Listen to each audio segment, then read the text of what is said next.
Bonjour Diane. Bonjour Nathalie. Salut Sabrina. Salut Nathalie. Je suis enchantée de vous avoir ensemble aujourd'hui. Je me réjouissais de ce duo parce que je trouve que vous avez des énergies qui sont très similaires sur certains points. Vous êtes des merveilleuses femmes, je trouve, qui ont su se développer et puis vraiment prendre un chemin de vie personnel. Vous êtes très instinctive, comment je vous connais, très connectée à vous.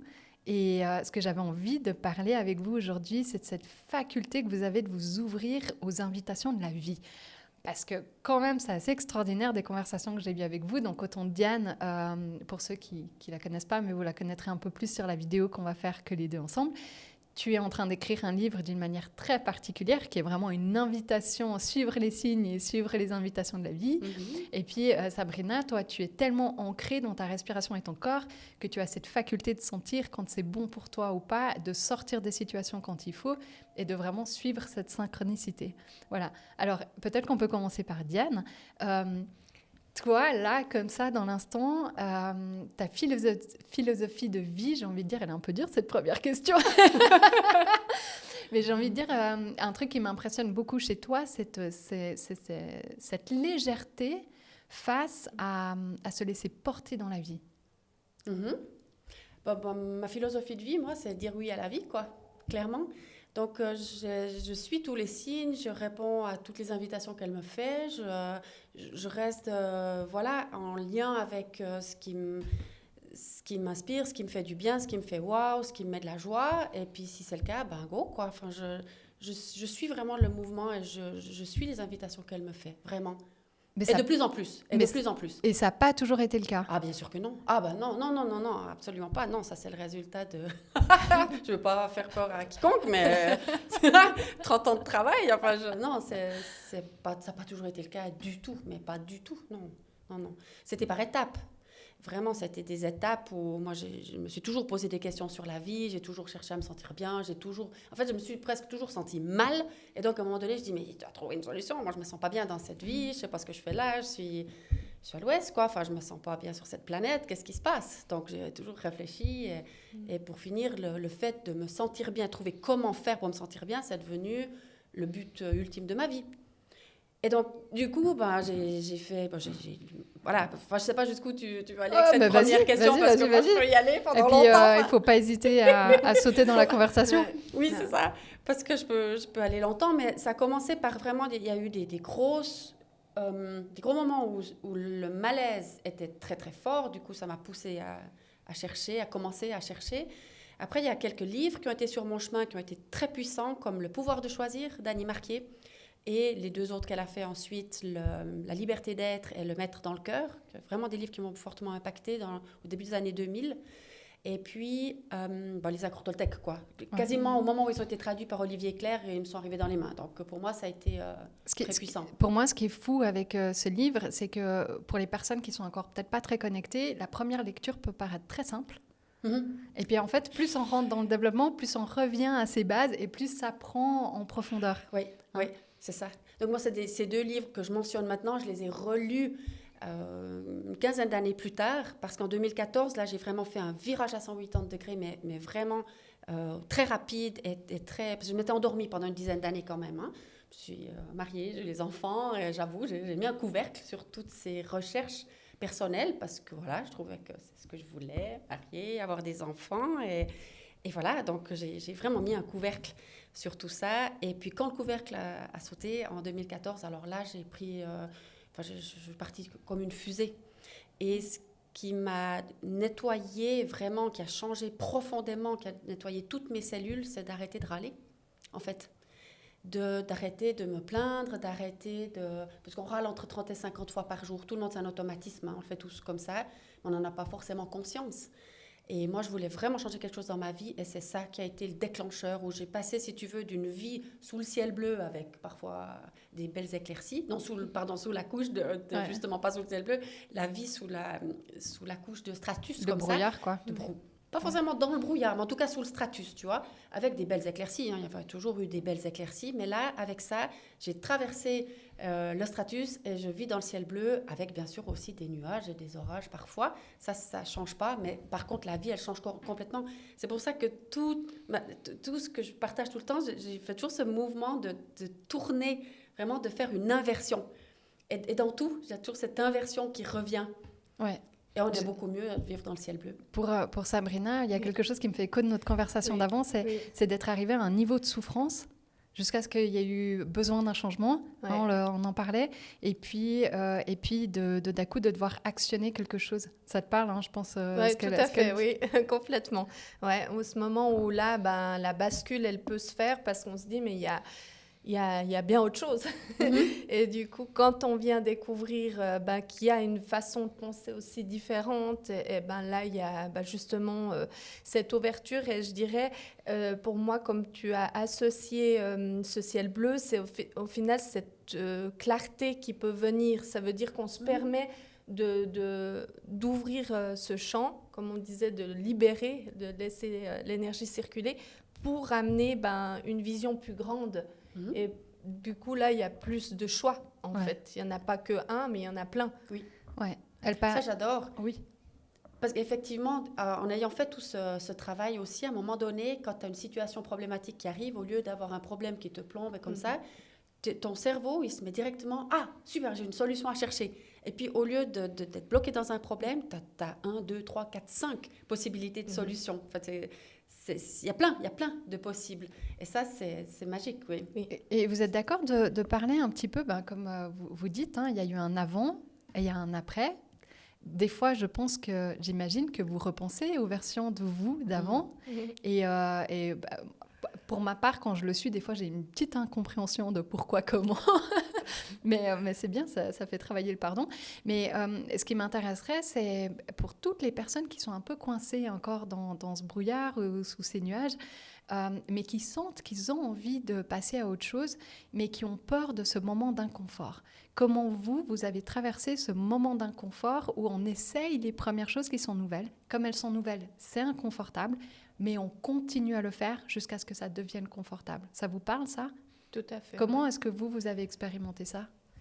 Je pense que, encore une fois, ça parle aussi des expériences de vie qu'on a. Moi, à travers la gymnastique que j'ai faite, c'est vrai que les répétitions, c'est aussi la persévérance, le fait d'être constant dans les choses, c'est quelque chose que j'ai appris depuis petite. Donc, peut-être c'est aussi un paramètre où je ne vais pas m'arrêter parce que c'est dur ou parce que c'est inconfortable. Je me dis, il y a peut-être quelque chose d'autre derrière. Et c'est encore une fois cette ouverture. C'est clair qu'au début, peut-être d'être accompagné, je pense que c'est la meilleure solution parce qu'au moins, il y a l'expérience qui peut être échangée de l'autre pour aussi voir ces étapes et puis pouvoir en discuter avec quelqu'un peut donner de la compréhension sur ce qu'on vit. Et d'aller étape par étape, je dirais, dans ce sens-là. Ouais, avec douceur, à son rythme. Oui, avec douceur, à son rythme. Ouais. Bon, Diane, elle a fait un virage à 360 en peu de temps, là, comme elle le disait. Puis ça va aussi, c'est très bien. Oui, disons c'est le moment. Oui, disons que cet épisode-là m'a permis vraiment de faire un grand virage. Bon, 360, mais pas en revenant au même endroit. Oui. Mais par contre, contrairement peut-être à certaines personnes qui ont besoin, ou je ne sais pas, c'est différent pour chacun, mais d'un grand clash pour changer. Comme la maladie, comme un accident, il y a des gens... Ouais. Exactement, tu vois, l'accident, le divorce, le licenciement, le burn-out, enfin, vraiment, il y a beaucoup de gens qui arrivent là et qui font un changement conséquent. Il y a des gens qui arrivent là qui ne changent pas non plus. Il y a vraiment toutes sortes. Moi, j'ai tendance plutôt à dire que j'ai reçu les pierres d'achoppement en intraveineuse depuis toute petite. Donc, j'ai pas vécu ce truc d'un clash. Et puis après, cette fois, je change. C'était progressivement. En effet, le fait de me libérer du pessimisme, ça a été très puissant. Ça a fait prendre vraiment l'ascenseur. Mais en fait, avec cette espèce d'inconfort... Pour moi, l'inconfort, il n'était pas dans la transformation ou la peur de la transformation. L'inconfort, il était dans ne rien faire.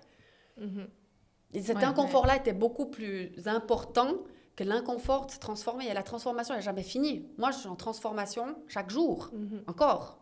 Et je pense que ça ne va jamais s'arrêter. C'est des transformations douces. Alors, le pas à pas, on est d'accord. Enfin, moi, j'ai pris un coup d'accélérateur dans cette étape-là en 2014. Mais sinon, on est quand même confortable dans le pas à pas, mais de ne pas arrêter, en fait. De comprendre que ce ne sera jamais fini. On ne sait pas jusqu'où on va aller. Mais voilà, puis plus ça va, plus c'est de la joie, plus c'est waouh de faire ça, enfin, plus c'est de la magie. C'est exceptionnel. Enfin, puis tu vois tout ça, tu vois toutes ces synchronicités que tu mentionnais, mais elles te font juste planer, en fait. Tu n'as pas besoin de je ne sais pas quelle substance, de je ne sais pas quoi, parce que juste d'être vivant, tu planes. Mais il y a beaucoup de personnes qui sont bloquées dans cette inaction parce que, comme tu disais, et ça je trouve très intéressant de manière chez les sportifs, c'est que vous avez cette vision à long terme, qu'en fait c'est la pratique qui va rendre la chose en fait parfaite et qui va nous amener à un certain niveau. Or, j'ai l'impression que les gens, et moi j'en faisais aussi partie, on avait peur de commencer parce que déjà, tu as envie que ce soit parfait tout de suite. Il y a une telle peur du jugement, mais il y a une telle peur de faire faux. Et en fait, on a tellement peu été éduqués dans s'autoriser de faire des erreurs qu'en fait, au final, on dit non à énormément d'apprentissage, d'opportunités d'apprentissage, juste parce qu'en fait, on préfère à la limite presque être dans l'inaction, allumer Netflix et puis se laisser porter par la vie. Moi, c'est pas ce que j'appelle être porté. Là, j'appelle être subir la vie, en fait. C'est la traverser sans même se réveiller. Mais donc, du coup, je trouve très intéressant que vous avez deux manières de voir la même perspective, qui est justement, on se laisse aller dans quelque chose qui est plus grand que soi, mais on a confiance au processus. En fait, c'est ce que j'entends chez vous, c'est j'ai construit une foi et une confiance au processus, mais encore une fois, c'est pas un truc que vous avez toujours vécu. Et ça a été quoi les premiers signes chez vous qui vous ont dit « Ah, là, je suis dans la bonne direction. Là, je suis en train d'aller à quelque part que j'aime. » Comment ça se manifeste chez vous pour que les gens qui vivent ça se disent « Ah tiens, ouais, ça ressemble un peu à ce que je vis ». Je dirais que ce n'est pas évident comme question parce que je pense qu'il y a une part, comme je vois aussi Diane, comment tu t'exprimes, parce que je suis comme elle, quand on est animé par quelque chose, je pense que ça fait aussi partie de nous. C'est comme s'il y avait aussi un chemin où on a des désirs ou des choses qui nous poussent des fois à aller dans certaines directions. Et je dirais, c'est de ne pas éteindre cette petite flamme. Parce qu'on est tous animés par des choses où, en tout cas petit, un enfant, il va aimer, il va regarder. Et en fait, c'est de ne pas, pour moi, éteindre cette partie-là. Parce que plus on grandit, plus on se met dans une norme et plus peut-être on se coupe nouveau de ça. Parce que pour moi, dès que je suis dans cette ce qui m'anime, et je le vois aussi à travers le parcours que j'ai eu, parce qu'à un moment donné, j'ai aussi laissé le mouvement un peu plus de côté, même au niveau peut-être plus intense. Maintenant, je fais les aériens et tout ça. Et je me rends compte que plus je suis revenue là-dedans, plus j'ai l'impression d'être moi, plus j'ai même un comportement qui ressemble, qui est plus enfant, si on veut, mais en fait, c'est notre enfant intérieur. Donc, c'est cette liberté de dire waouh, et puis de prendre, puis en fait, de laisser ça en nous s'exprimer tout simplement. Complètement. Et puis, une fois qu'on est là, en fait, c'est évident pour moi, après que les choses, j'aime ça, ok, j'essaye. Et ce que tu as dit par rapport aux répétitions, c'est vrai que ce truc, on a peur de faire faux parce qu'on nous pousse tellement à être performants qu'on oublie qu'en fait, l'apprentissage, où il est, c'est d'apprendre. On apprend, c'est là qu'on peut avancer et aller dans une direction qui est le plus alignée au final à nous. Donc, si on ne se laisse pas faire ces répétitions et ces essais, on ne saura pas au final qu'est-ce qui peut nous aller ou pas. Et je sais à quel point c'est dur, parce que moi, c'est aussi des fois difficile. Je me dis, mais en fait, j'ai qu'à essayer. Et on se met aussi beaucoup de pression, mais je pense que la pression, elle vient aussi de l'extérieur, et il faut faire la différence pour nous laisser oser, puis dire, j'ai envie de faire ça, allez, go, puis j'y vais, puis on verra bien. Avant, tu as mis la notion de l'enfant intérieur. Oui. Et Diane, à chaque fois que je te vois, j'ai l'impression que tu as ton enfant intérieur qui est toujours en joie, qui est toujours très, très présent. Et comme tu disais, il y avait un avant où c'était un peu la maman qui était complètement prise dans la routine, les jours et tout ça. Et moi, à chaque fois que je te rencontre, j'ai l'impression de rencontrer une ado qui se laisse complètement porter par la vie, mais dans le bon sens. Hein.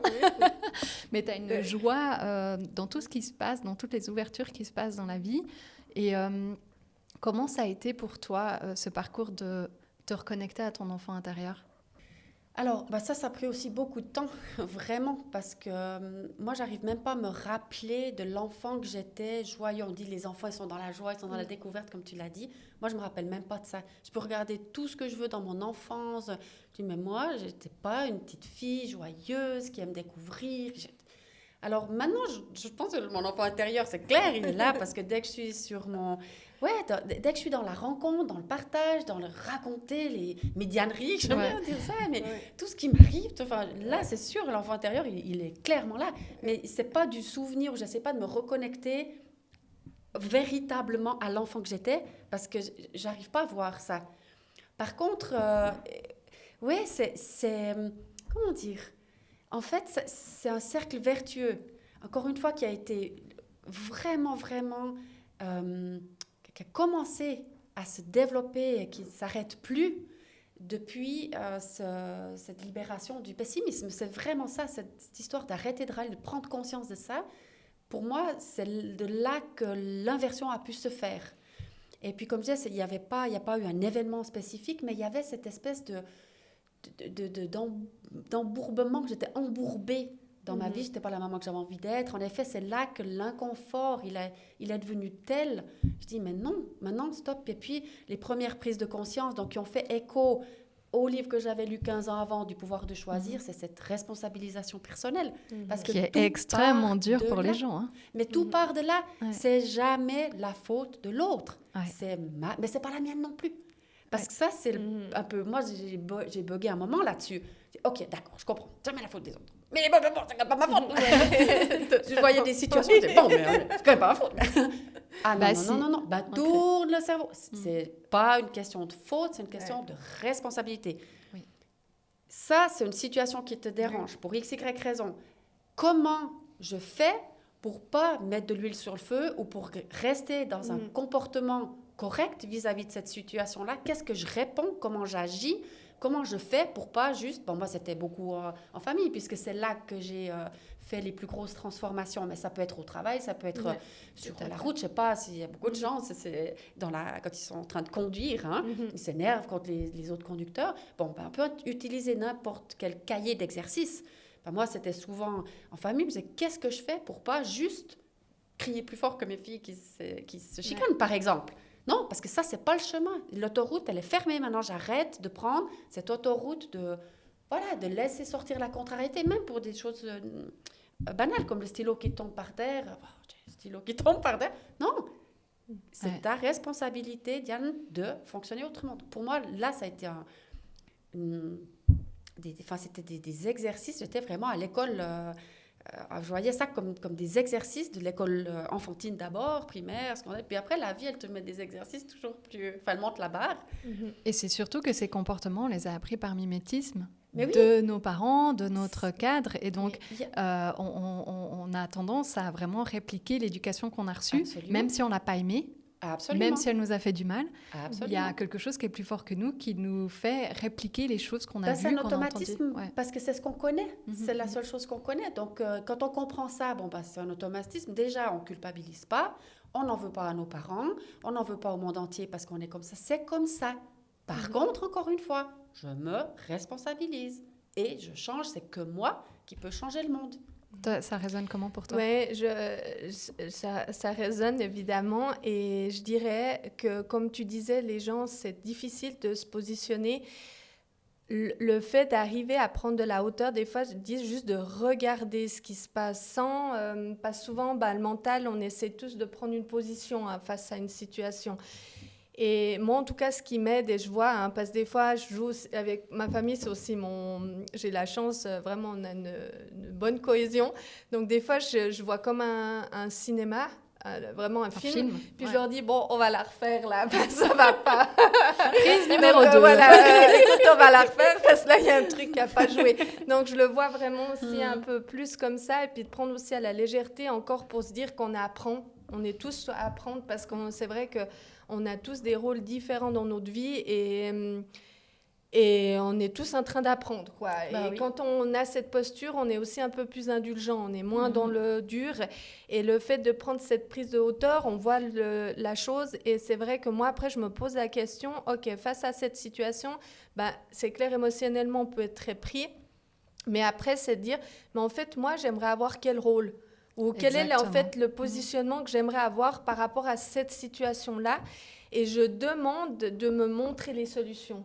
Et je demande à l'intérieur de moi de dire, OK, bon, alors là, c'est pas du tout ce que j'aimerais. Ça se passe pas du tout comme Mais c'était plus fort que moi. Je sais pas qu'est-ce qu'il y a demandé. Mais bon, là, c'est pas ça.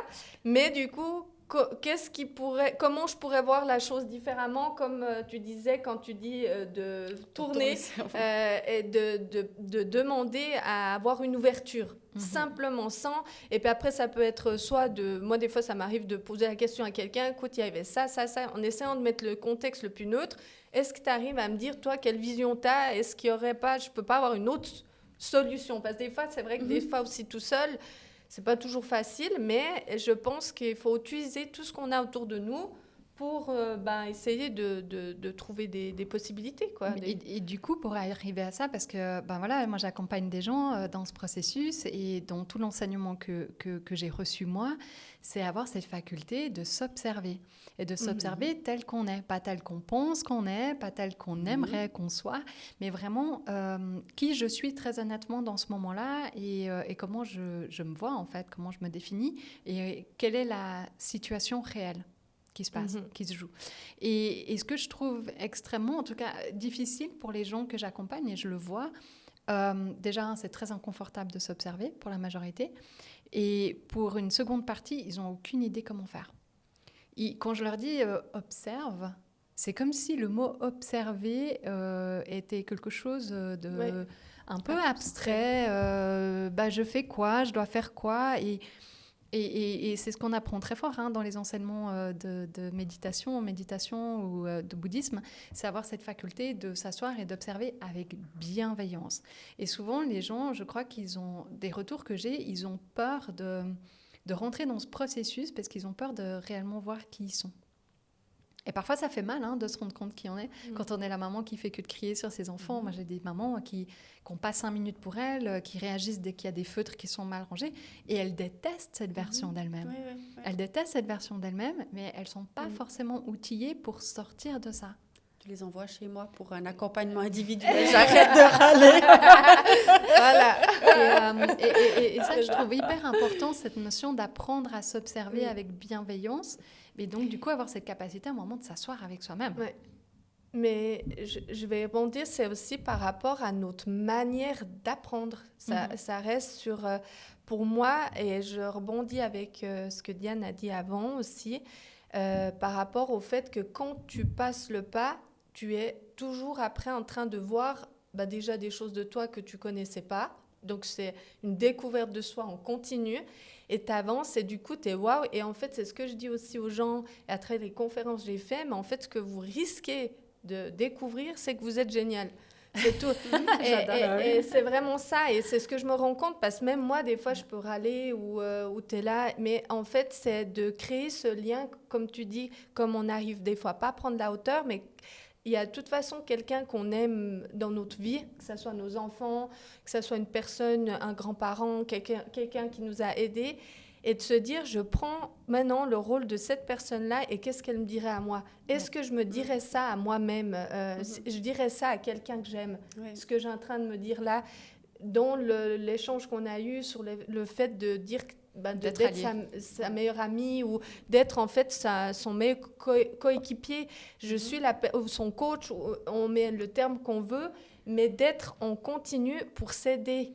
On n'est pas là pour on a assez de choses qui nous contraignent en dehors sans avoir besoin de nous contraindre nous-mêmes à l'intérieur de nous et de trouver cette partie où on peut parler avec nous. Et c'est l'autosuggestion, dire, attends, est-ce que je pourrais faire différemment? On va faire ça avec nos enfants. Ou poser une question, mais est-ce que tu pourrais trouver une autre solution? Et je pense que c'est à force de se poser des questions, d'ouvrir ce champ de questions, qui va faire peut-être qu'on sorte un petit peu de ce... Et il y a une vraie... À un moment donné, aussi, ce que j'entends, c'est qu'à un moment donné, il y a besoin d'une prise de décision. J'ai envie de faire autrement. Et je trouve que le positionnement, à ce moment-là, devient incroyable, parce que justement, on fait, comme tu disais, ce changement. Et tu vois, on parlait de prise de rôle, de refaire la prise. Oui. Pour moi, c'est très imagé. On devient acteur de sa vie. Oui. D'un coup, on n'est plus passif en train de subir et de dire de toute façon, c'est comme ça. Non, d'un coup, on devient vraiment acteur. Et ce que j'aime bien dire aussi dans l'accompagnement, c'est que du moment que vous vous positionnez en tant qu'acteur, vous reprenez votre plein pouvoir. Les opportunités se montrent parce qu'enfin, vous êtes en train d'émettre une fréquence qui fait « je veux aller là ». Mais donc, les opportunités se montrent, les choses se débloquent. Moi, il y a des gens, et ça fait des années qu'ils sont bloqués dans des situations qu'ils n'arrivent pas à sortir. Et du moment qu'ils ont pris cette décision, ils deviennent acteurs. Et aussi, je serais intéressée d'entendre comment vous avez gérer, on va dire, tout l'aspect émotionnel, mais aussi quand je leur fais l'exercice d'être acteur de leur vie, je leur dis, voyez-vous comme dans un film ou comme dans un jeu, et vous avez pris ce personnage, et dans cette vie, vous êtes Sabrina, vous êtes Diane, avec tout ce que ça implique, et vous observez le personnage, quelle option il a pris, qu'est-ce qu'il a décidé de faire dans le jeu, et ça vous donne une base pour un petit peu avoir ce détachement émotionnel. Parce que là où les gens, je trouve qu'ils ont de la difficulté, c'est qu'ils s'identifient à toutes les émotions. Oui. Donc au lieu de laisser passer les émotions, ils s'identifient à l'état dans lequel ils sont. Ce qui est pour moi contre-productif, parce qu'en fait, du coup, on reste dans un état émotionnel qui nous empêche de poser les choses et de prendre des décisions avec clarté. Ça, c'est aussi tout l'enseignement qu'il y a derrière du bouddhisme, mais c'est vraiment de voir les choses avec cette petite distance qui nous permet à chaque fois de voir les déclencheurs de nos réactions et de choisir mieux pour soi. Mais comment vous avez traversé justement ces émois émotionnels pour ensuite commencer un chemin où on devient plus serein, plus en paix, plus juste, plus aligné en fait dans sa vie? Vous vous souvenez un peu de qui vous étiez, des tornades émotionnelles Oui, bien sûr. Enfin, quand même, oui. Et même, des fois, on les traverse encore quand on a des changements. Pour moi, c'est tellement un processus. Tu vois, comme tu dis, ça part d'une décision, ça part de quelques phrases comme ça que tu entends. À un moment donné, tu dis, waouh, des phrases qui te font vraiment... ça résonne, tilt, quoi. Enfin, voilà. Et moi, j'utilise la vie et le quotidien et les situations du quotidien pour cette évolution. Moi, je ne suis pas du tout dans un enseignement quelconque. J'ai l'impression qu'il y a beaucoup de choses qui sont en place, qui pourraient venir du bouddhisme que tu mentionnes, je ne sais pas comment c'est arrivé chez moi. Mais en tout cas, c'est là. Mais moi, je passe par un chemin qui est vraiment le quotidien, les situations qui arrivent, petit pas par petit pas. Alors, j'ai de la peine à répondre précisément à cette question-là parce que c'est à chaque fois que j'ai vu, tiens, la vie, vous avez mentionné les répétitions, peut-être vous en avez parlé tout à l'heure, elle te met 30 fois de suite la même situation sur le chemin. Et toi, tu vas l'utiliser, tu sais que tu as pris la décision, tu veux être actrice de ta vie, tu as compris le principe de responsabilisation, tu reprends ton pouvoir, tu es dans cette idée-là de transformation. La vie, elle te met la situation. Bon, tu pars en cacahuète. Tu dis non, là, je suis partie en cacahuète. Ok, bon. T'attends qu'elle revienne. Parce qu'elle revient la même, exactement la même. Mais toi, entre-temps, le petit vélo, il a fait son travail. Tu dis, ok, bon, j'ai répondu. Clap de recommencer. Mais sur le moment, des fois, tu peux pas. Tu pars en cacahuète, puis après, tout le monde est loin. Enfin bref, tu peux pas vraiment faire ça. Mais toi, tu le fais. Oui. Ok, tu rejoues la scène déjà. Tu l'anticipes comme les sportifs. Tac, elle arrive de nouveau. Puis là... Bon, tu pars quand même encore en cacahuète, mais moins. Oui, c'est ça. Et puis en fait, elle revient. Du coup, ça passe comme une lettre à la poste. Tu as trouvé la meilleure réponse, tu as agi de la meilleure manière. Et puis après, tu l'as plus pendant un certain temps. La vie, elle comprend que tu as géré le truc, c'est bon. Et paf, elle t'en met une même genre. Oui. Mais beaucoup plus... niveau supérieur. Voilà. Et ça, c'est l'examen final. Celle-là, c'était l'examen final de ces 30 que j'ai exercé. Les deux, tu vois? Puis tu fais ça sur tout, tu répliques la même chose sur tout. dans ta vie. Oui. Après, tu te rends compte, tiens, il n'y a plus tellement de ces répétitions, ou il y a beaucoup de choses, une fois que c'est réglé, quand la vie, elle comprend que tu maîtrises les additions, ou les soustractions, ou les problèmes à une inconnue. Puis après, tu passes aux multiplications. Voilà, les multiplications. Mais après, Tu passes. voilà, les problèmes en inconnu, 2 inconnus, 3 inconnus, ça se complexifie, mais dès que la vie, elle comprend, tu as passé l'examen final, elle t'embête plus. C'est ça. Ouais. Donc moi, c'est comme ça. Moi, j'utilise le quotidien. Et chaque fois que je repère un mécanisme, je repère. Ah, ça y est. OK, bon, moi, je vais exercer ça sur ce type de situation. C'est encore un peu bancal. Et j'y vais comme ça, pas à pas, en fait. Donc, j'ai pas voilà. Non, mais c'est super, c'est ça. C'est exactement, je pense que ça résume un peu tout ce qu'on peut dire sur le processus, en fait, de faire confiance au processus, d'oser aller dans l'expérimentation, oser faire faux, et puis ne pas se juger là-dedans, mais de vraiment prendre le temps de, OK, il y aura mieux la prochaine fois, et la prochaine fois, je saurai reconnaître ce moment-là, je le sentirai, d'être connecté à soi. Tout à fait, puis d'être aussi reconnaissant envers soi, d'avoir vu. OK, en fait, c'est pas ce que je veux, parce que, OK, on part tous en cacahuète, comme tu l'as dit. Mais en fait, c'est juste au moment où on reconnaît, c'est aussi ça, dire, ah ben oui, maintenant, c'est bien. C'est pas grave si je sais pas gérer sur le moment. Ce qui est important, c'est de dire, ah, OK, maintenant, en fait, ça, je veux plus. Voilà. En fait, j'en veux plus. Donc, et ce que tu disais par rapport aux gens, c'est vrai qu'au début, c'est inconfortable ce moment-là où on doit se positionner pour dire non, mais là, en fait, on a envie de réagir ou de mettre une action différente. Mais c'est un peu au début où ça nous fait prendre de l'énergie là parce qu'on doit beaucoup... voilà, c'est comme... surpasser des peurs. Moi, je dis des fois, on est sur notre paquebot où au moment où on doit prendre un virage, ça prend aussi du temps et il faut laisser aussi... Voilà, puis après, une fois qu'on est dans la bonne, après, ça trace. Mais du coup, il y a ce processus-là et c'est vrai que... au début, il y a ce moment un peu, voilà. Mais après, au final, plus c'est simple, plus au final, on se connecte réellement aussi à nous avec ce qu'on a discuté avant. Et là, après, on découvre toujours plus de nous. Et du coup, après, c'est encore, là, on peut kiffer. Et vraiment apprécier, en fait. Et à chaque fois qu'il y aura, on sera là, OK, bon, alors ça, on n'en veut pas. Donc, du coup, on va voir. Et puis, c'est aussi... ce qu'on dit, on ne peut pas avoir les répétitions et agir de la même manière. On ne va pas avoir un résultat différent. Et c'est ce que... Oui, c'est ce qu'on appelle la folie. Hein. Il y a un proverbe qui dit ça. Oui, avec voilà, exactement. Je disais, puis des fois, je me répète aussi de ces choses basiques, de dire, mais en fait, c'est clair, on va pas pouvoir, je ne vais pas avoir un résultat différent si j'agis de la même manière. Au bout d'un moment, si je veux avoir un résultat différent, il faut que je me mette en action. Et après...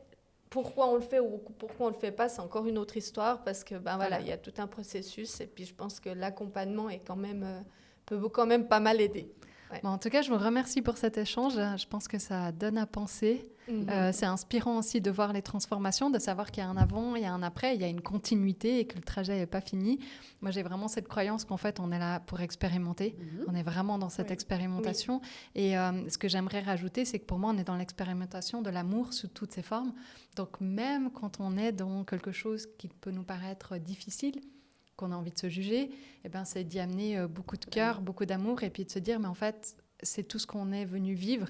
C'est juste apprendre à aimer, même ce qu'on peut appeler des situations difficiles. C'est ça. Voilà. Ouais. Merci beaucoup. Bon. Merci à toi. Et puis, j'inviterai les gens à aller voir sous la vidéo vos liens, vos sites, pour aller voir un peu ce que vous faites. Et puis, merci pour cet échange. Merci à toi. Merci à toi, Nathalie. Merci. À bientôt.